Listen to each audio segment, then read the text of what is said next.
what happened to painting when the camera was invented. Painters got a little worried that maybe painting wouldn't be relevant anymore. And I brace myself for these conversations to be happening in art. When AI can produce images, what does that make of the artist?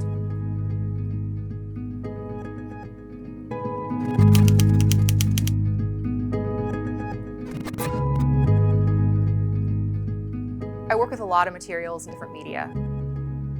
I primarily work in video these days, but I also make paintings and sculptures, and I'm on really big, ambitious projects that are installation-based and community-driven. Yeah, I've used some AI engines. I've been playing with them. I found them interesting as a technology and as an expression of an invisible network. It's an opportunity to understand more about ourselves and to create new knowledge. One of the things I did for this recent project, influenced by alien UFO sightings and the X-Files and all that, was I actually did see something strange out in the desert, and I asked this AI generator to replicate it for me, and I got lots of really interesting images. These are all from prompts. I've got a list of these prompts here on the right. None of them recreated what I saw, and that gave me some hope about why artists might exist still, despite AI. I like being able to create something out of nothing, and computer science gives me that. If you blend kind of my love for hardware and my love for solving complex problems, you kind of come up with artificial intelligence and robotics. We try to give the computer programs experience by giving them examples of things that already exist.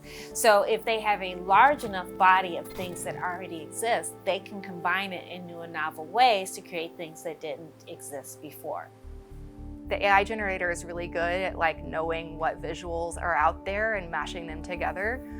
But a human being is the one who's generating a new thought or idea or concept or prompt. We should invite ourselves to embrace this new technology, but it does present some pretty serious challenges. We're already in a circumstance in our culture where people don't like to pay artists for their labor. And so all of a sudden, when you can type in a prompt into an AI generator and get an image, that has the potential to continue to devalue an artist's labor. And that is a very serious problem.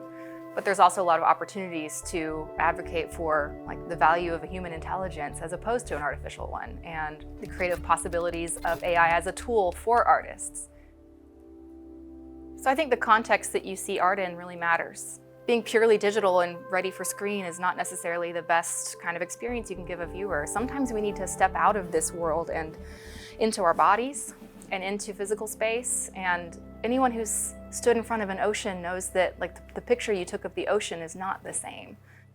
This sculpture is a piece by Craig Weatherspoon, who's a professor of sculpture here at the University of Alabama. The only way to really see this is to see it in person. A picture of this is only going to show you a little bit. If I were to take this picture, I would just see sort of a few layers of this patterned motif of aluminum. But I actually have to walk around the thing to experience the whole sculpture. So it exists in space and time in the way that our experience of reality also exists. It's not a flattened snapshot. It actually is dynamic, and you have to spend time with it to understand it.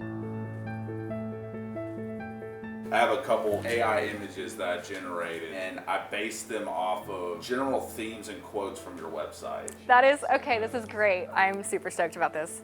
This first one is based off wonderment and curiosity about the world and nature of reality.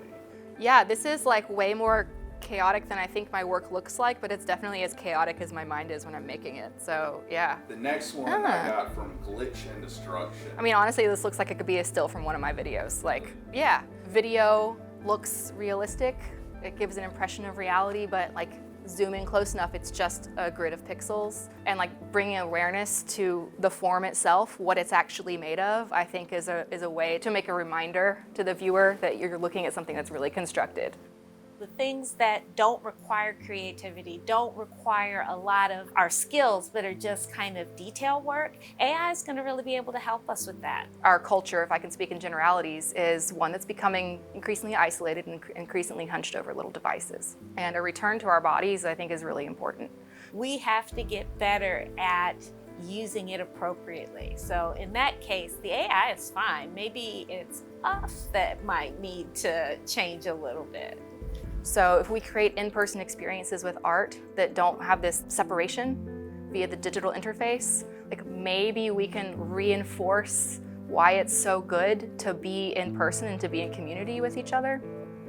Also, it just art can look really good in person, you know, like sometimes the picture just doesn't do it justice. So there's something to be said for beauty too.